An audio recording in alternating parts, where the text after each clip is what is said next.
Hello there, members. I hope that you all had a very Merry Christmas. I hope that all is well with you.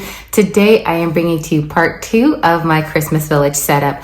I had to create an entire build for part 2, so that is what I'm going to be showing you today. Before I do that, I just want to give all of you a huge thank you. For those of you who have purchased Aaliyah's book, I have allowed her to read all of the feedback that you guys have left in the comment section or through emails, and she just smiles ear to ear hearing how much you've loved her book, how much you enjoyed the story, and it is completely filling her cup. So know that she is so super excited, and she wanted me to extend a thank you from her to all of you for supporting her and also providing her feedback. If you would also be so kind as to leave a review on Amazon, because that will really help as we continue on this process with them, Amazon actually recommending the book to others in the search engine. So I would greatly appreciate that if you are able to do that. But let's go ahead and jump into today's build. All right, you guys, I am so excited to start part 2 because now I am going to be building the waterfall that went behind that beautiful lake that you saw in my town square. So I am beginning to start my layers up for the second level in my village. I am going 3 sheets of styrofoam high. I have already cut this, glued this together, and I will put the dimensions of this up on the bottom of the screen. So now it's time for me to create my rock formations. You guys have seen me do this so many times, and just in case you haven't, I will do it for you now. I have loads of scrap styrofoam next to me. Now I just have cut these pieces off of old projects or cut a little bit more just from random blocks of styrofoam that I have. So I am going to be using my foam fusion from Hotwire Foam Factory. I am just going to put a little bit of glue on it like that, and then literally put it in place. Now, again, I have a bunch of different random shapes because all of my rocks should look different underneath the plaster surface. So I put them on and angle them in different ways. I'll do like that sometimes, or even turn this upside down. Whatever I just feel like doing, I just kind of randomly place them here and there to all sides, and then I'm done. So I'm going to go ahead and get all of these glued. I won't bore you with that footage. I'll go ahead and show you what it looks like when I'm all done.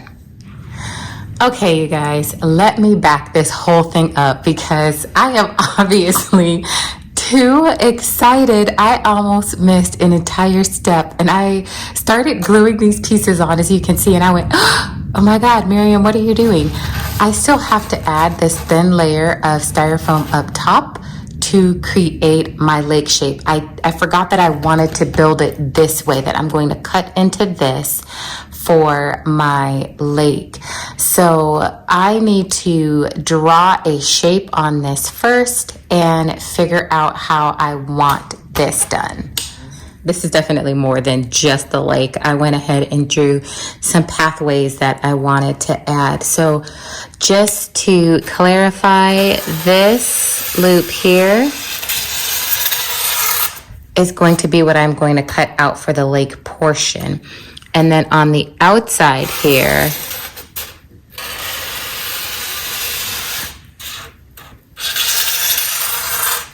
that's going to be a little walk path around the entire lake. And then I'm going to have 2 walk paths leading to the building that I am placing here. So I'm gonna go outside really quick, cut this circle out, and glue this piece down. All right, so I cut the lake portion out, and now I am going to take my foam fusion from Hotwire Foam Factory, and I am going to glue this entire top piece down. Now, I know some of you are probably going to ask me, Miriam, where did you find that thin layer of styrofoam? I can never find them in the stores like that. Me either. I actually save styrofoam like it is gold. So when furniture packages come, or TVs, or anything like that that have these perfect thin sheets of styrofoam, I save them, you guys. So I am so sorry if you are unable to find some. I know that you can find some smaller sheets of like 1/4 inch foam online. They are just more expensive. All right, so I am going to put some weights on this while it dries. All right, so some of you might be asking, well, Miriam, why did you still need to make sure you have the top layer on before you put the sides on?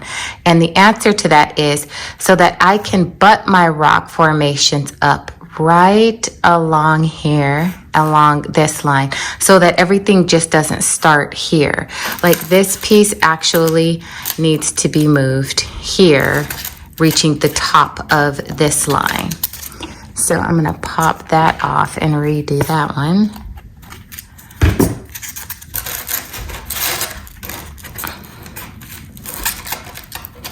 And put it there. The same thing with this one. This needs to be removed and lifted about there.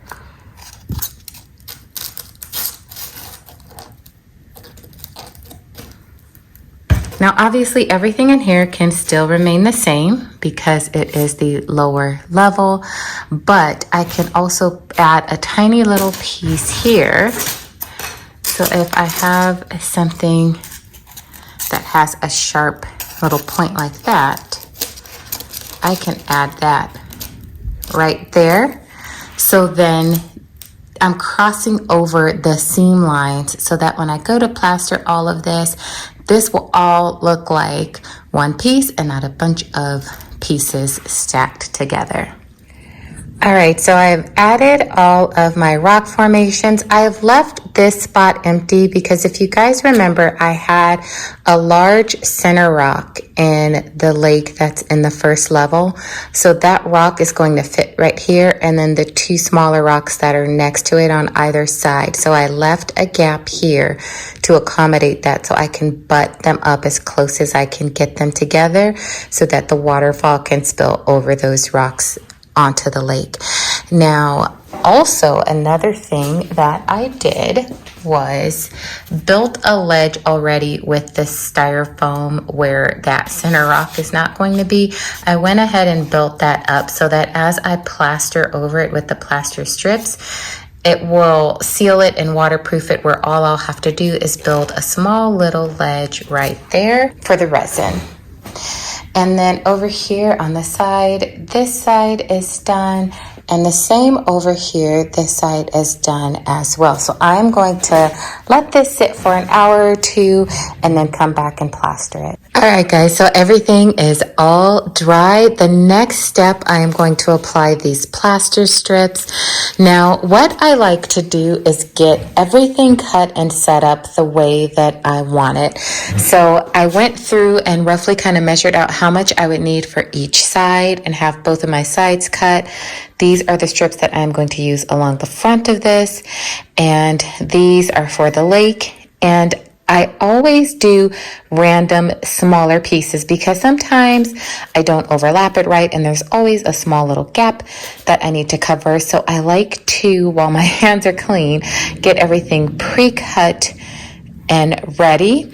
And then I have a bowl. Now you can see I have already been plastering another project. So you can see I've got the plaster already all over the bowl and right here on my floor. But plaster is very washable, so don't worry. So I'm going to finish plastering this one so that I can add the foam coat to both of the things that I've been working on at the same time. Now, when I add plaster, what I do is take my strip and I run it typically vertical and hold the ends because I don't want it to like come all together and then I'll have to unfold it while it's wet, which is a little bit more difficult. So I will insert it into the water and then bring it up like a sheet like this. I will apply it at the very tippy edge and begin to just smooth it out over the rock formations that I have already created underneath. Now, the tighter you apply your plaster, the tighter it is going to make your rocks look. However, I do not want my rock formations to be super defined. I want you to tell that they are there without them being completely like jagged and hard. With everything that I have been creating this year, I am just having a little bit more of a subtle look to all of my rocks. So that is what I am going for with this as well. Now, one other thing that I want to mention to you guys, because I already know in advance that I am going to be adding the foam coat on top of this, I am not as concerned about trying to close every single hole that is in this gauze because it's just going to be covered up.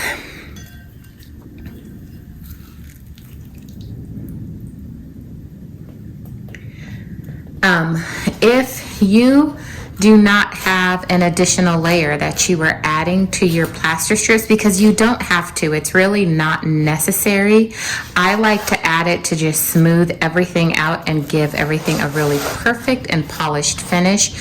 But if you are not, then take the time and smooth out the holes in the gauze. You do that really by running your fingers over the top of it. Applying 2 layers of plaster strips really helps close everything up. Always do this with wet fingertips. Stick your hands in the water, wet the tips of your fingers to try and close as much of them as you can on your first go around. But I can tell you, each layer of plaster that you add definitely helps close up the gaps between each layer. So now I am going to go ahead and finish this up the exact same way, and then I will see you guys on the other side. All right, guys, so I wanted to give you a close-up now that this plaster is all dry. And these are the little patchy holes that I am going to work to cover today. So, oops, I grabbed the wrong jar. I have the empty one. I need to go get the full one. I will do that in a minute though. But this is what I'm going to be using today. It is the all-purpose foam coat, and I am using this as a top coat. This is a very lightweight product. It is a lot lighter weight than using a plaster, liquid plaster. This takes 3 parts of this powder to 1 part of water. And so I am going to use the same bowl that I used my plaster strips in. I did clean it out a little bit. I've got my 1/2 cup of water, and then I am going to use a 1/2 cup measuring cup for 3 parts of this. So let me go grab the right bottle, and I will be right back. This is the full one. I am just going to mix this with a fork and scoop this out and then level it and dump it in.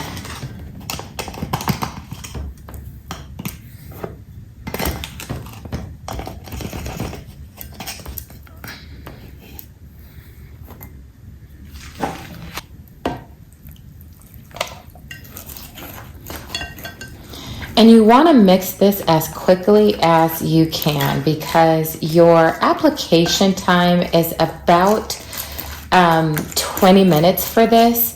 But I like to keep mine a little bit thicker consistency. So I find that I've got about 5 minutes to apply this. So that's another reason why I don't make this in really big batches, because I don't want it to set up on me too quickly. If you do find that you have that problem and it's setting up kind of quickly, you can also just add a little bit more water to it to thin it out. And from there, you guys, I am just going to go in with my fingertips and close off these holes with this. It's literally just that simple. There's really no wrong way to apply this. Use whatever tool you would like. I find with my fingers, I can get into some of the cracks and crevices a little bit better. So that's what I do. I'm gonna go ahead and finish this out and I will be back. All of the foam coat is applied on all the sides. The half a cup was the perfect amount because I used every bit of this to cover all the front and the sides. I do need to mix a small little batch for this, and I'm glad that I didn't have any of that mix left over for this, because this I'm actually going to make really thin and I don't need a whole lot of it. So I want to make sure that this is thin so that I can get this super smooth in here, so that my paint job would look really good when I get ready to paint.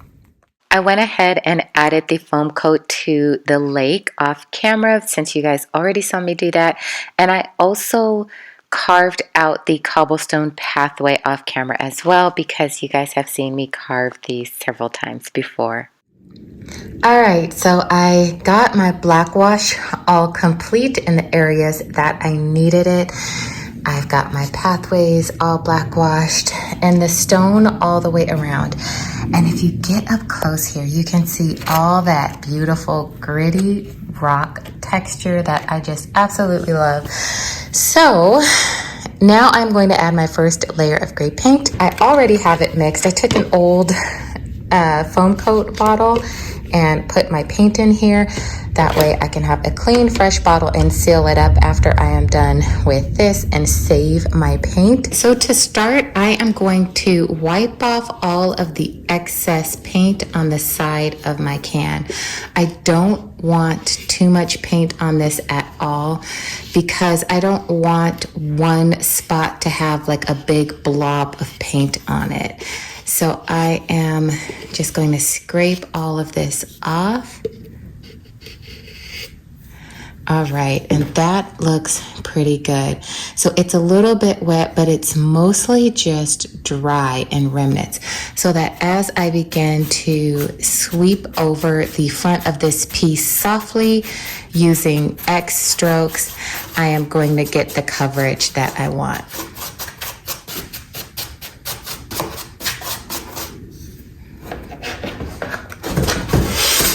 Now in here, my stairs are going to go here, but I am still going to paint it, and I am just going to dab color into this spot.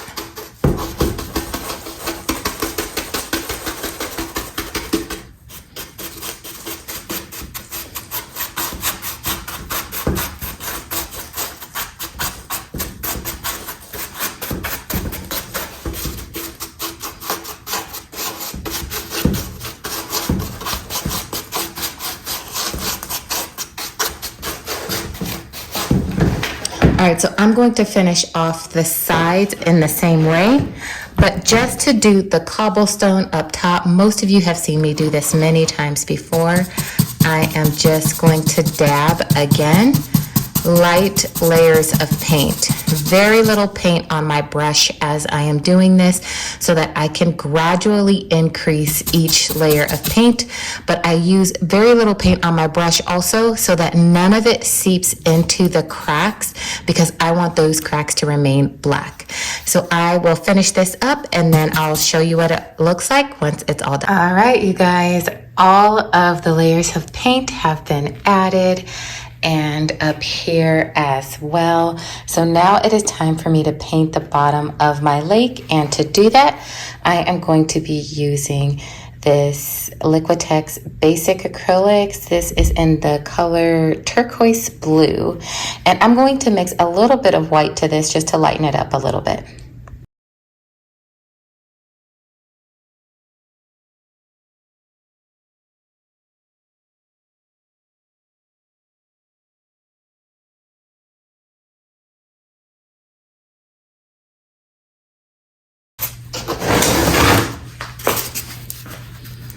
All right, and I'm just gonna paint this entire thing the same color.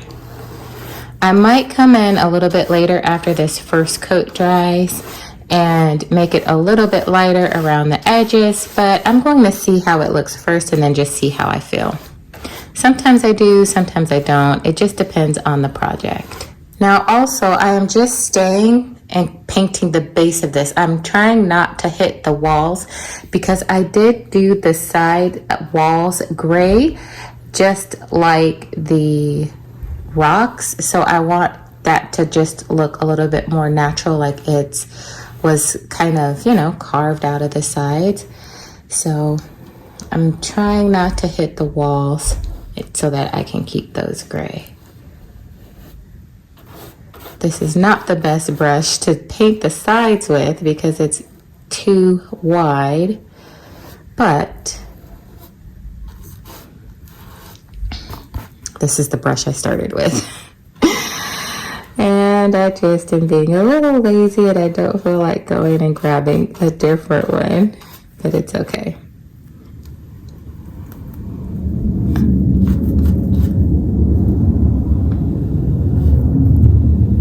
This one is doing the job.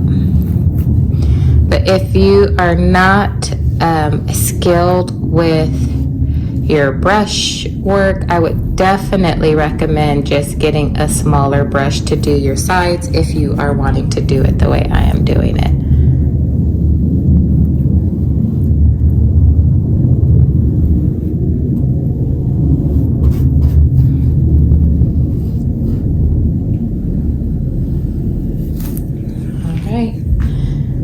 Now, there is some excess paint in here. Let me bring you guys in for a closer look. So you can really see where the excess paint is right here with the line. So now I'm going to just take a dry brush and smooth all of that out where the excess paint is. Like there's a glob right there.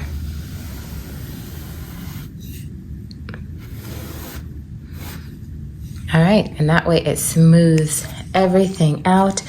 And now I'm just gonna wait for this to dry. All right, so my paint is now dry. So now I am going to seal it with a matte Mod Podge finish. Now you want to use a glue for this part of it that's actually a sealer like Mod Podge, so that when you add your resin in here, the paint won't bleed and mix with the resin. It will stay sealed underneath the Mod Podge, the adhesive, and your resin will stay true to color. You can see I've got some kind of clumpy pieces in here. I'm going to remove those and pour a little bit more. Oops, that came out really fast. I'm also going to paint in the sidewall as well because resin will be up in this space a little bit. So I want to make sure that the walls are sealed as well. This does dry clear, so you can apply as much as you need and your color will be true once it dries. All right, guys, so I have everything that I need here in order to dress up the lake. My Mod Podge is completely dry and just a little bit of dust in there. You can see everything dried completely clear. I have some cattails already out. This is what I'm going to use within the lake. I also have some additional rocks that I made when I was making my last lake that was on the first level. So I might use some of these larger rocks. And then I also have a variety of different colors and shapes of rocks. These are a little bit bigger than the ones that are in this bag. So, in my little bin, I just found 2 real rocks that I know that I took out of my yard last year. I don't know if I'm going to use these or not, but to begin, I am going to just kind of place my rocks, figure out how I want to have them, and then I will begin. Yeah, I am going to begin to put the other rocks down, and I'll put the cattails down after that.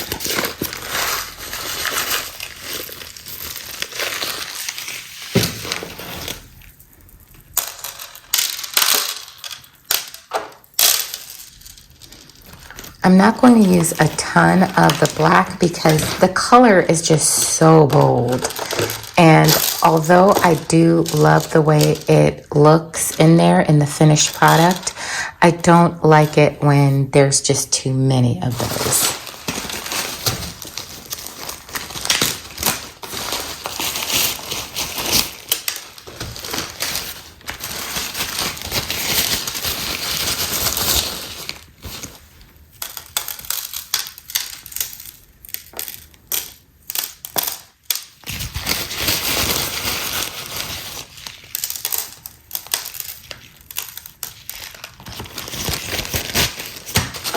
Okay, and then this is the smallest size rock that I have next, and it's more grayish in color.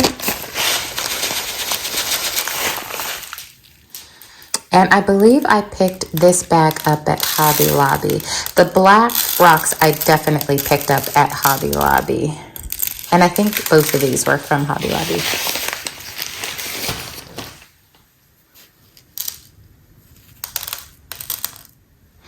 Okay, the other thing is I just went to my stash and found some little twigs. If I find any small twigs on the ground that I like the shape of them, I will take them and bring them inside, dry them out so that I can use them for village projects later. It's really nice to be able to add those elements to your lakes and just have a lot more nature within the lake if that is the look you are going for. And another thing that I am going to do, you see how that comes to a point right there?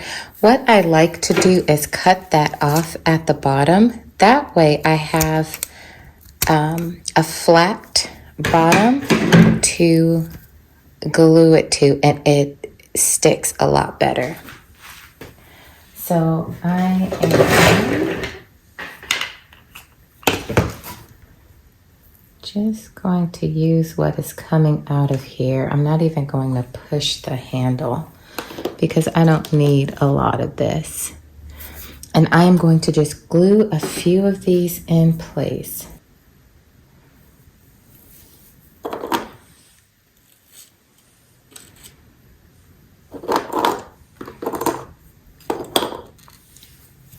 Now, so far as the rocks are concerned and like all of the twigs and stuff that you see in here, I never use glue to secure those down first because once the resin cures, it will hold it all in place anyway. So there's just no need for me to spend the extra time in adding glue to the rock.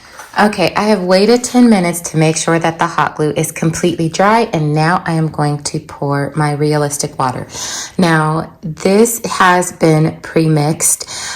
This was a full bottle that I used in a different project, but I only added 1 drop of food coloring, of blue food coloring to this. So you can see it just barely tinted the water.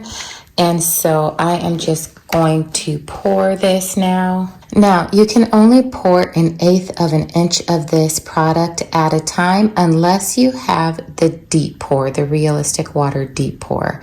Then you can pour 1/4 of an inch at a time.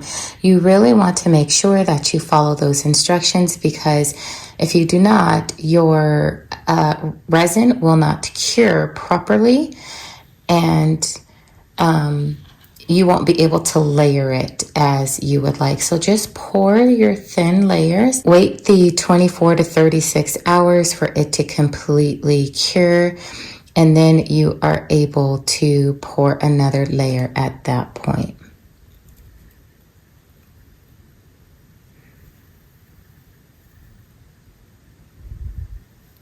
I am looking for air bubbles, and there's one actually right there. So you cannot pop that with a toothpick or a pointy object. You have to pop it with a flame. So keep a long neck lighter with you before you pour. That way, as soon as you're done pouring, you can pop any of the bubbles that you see within your resin. One thing that I forgot to mention, when you guys are mixing your food coloring, if you're doing that, make sure you do not shake the bottle. It's better if you pour it in a separate cup and then mix it very slowly, because Shaking it will produce a ton of bubbles within the resin, and then you're going to have a terrible finished product. So just make sure that you are slowly mixing your food coloring in. Okay, I do not see any more bubbles at this time, so I'm gonna go ahead and let this sit for 24 hours and I will be back. All right, you guys, the second layer of the resin is poured and dried, and you can really see the depth of the water now because all of these rocks are completely covered. A part of this stick is completely under the water, as well as this one. And so now it is time for me to begin decorating. Now I am going to put a moss mat on both sides of this, and this is the brand that I am using. Let me get to the front. There we go. So this is the Super Moss Insta Green. This comes 18 inches wide in a 4-foot roll. So it's a lot, you guys. I've actually used this same exact roll on 3 different projects. And I want to say it is like $10 for the entire roll at Walmart. So I do have some pieces cut that are already to size that I'm just going to glue down. As you can see here, I have outlined the shape of this building because this is actually going to sit on this. So I don't need to put anything at all in this space. So I'm just going to work with all of these other areas. So I'm gonna go ahead and get started. I'll show you guys how I am doing just the first few, and then I'll finish it off camera.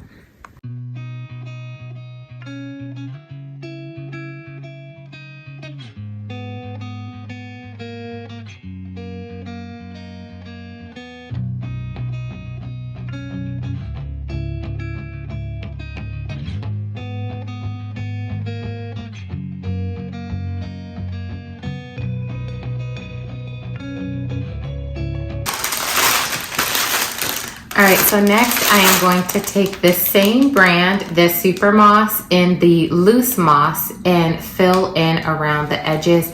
And then I am going to put a weight down on this so that it dries nice and flat.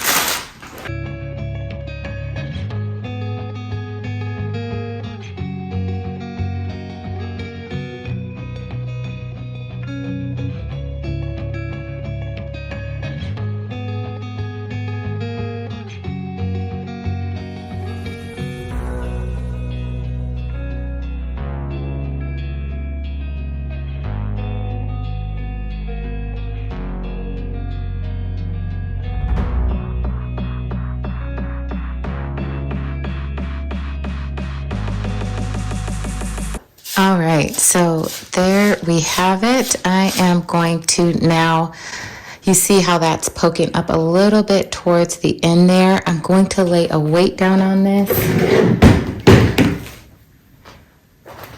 And that way, when everything dries, it's going to dry perfect and seamless all together. And I'm going to do this all the way around and definitely get something to weight this down right here as well. All right, you guys, this is what we are looking at now. So this is pretty much everything with the build. I am going to go ahead and finish decorating it. I'm going to get the gardens together. I have a bunch of different types of florals here, and I will show you the end result. All right, you guys, this project is mostly complete. The only thing that I did not do today is attach the waterfall that's going to spill over at this edge. The reason I did not do that is I'm just simply not ready to attach it yet for the area that this is going to spill down into. Now, if you have not yet seen me do a waterfall attachment, I will link a video at the end of this one that is just a waterfall tutorial that will show you how to do that. Now, you may notice that I also have some gaps between these bushes on either side. That is intentional. There will be bridges there once I get ready to set both of the platforms up on either side of this. But for now, I am just keeping the space that I need open for the bridge to go there. But I will go ahead, take a few still shots, and bring you guys in for a closer look.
So thank you guys so much for hanging out with me today and watching me put together this build. I am hoping to get my village completely shot and edited in another week's time. The holidays, I've really stopped to take some time and enjoy my family. So some of these videos are going to be extremely delayed because I just want to be with my husband and my babies during this season. And I know that you guys can understand that and appreciate that. So I definitely thank you for waiting as long as you have for those videos to be released, but they are coming soon. And until I see you guys again, stay safe. God bless you. And I pray that you all have a fun and safe New Year's Eve. Bye.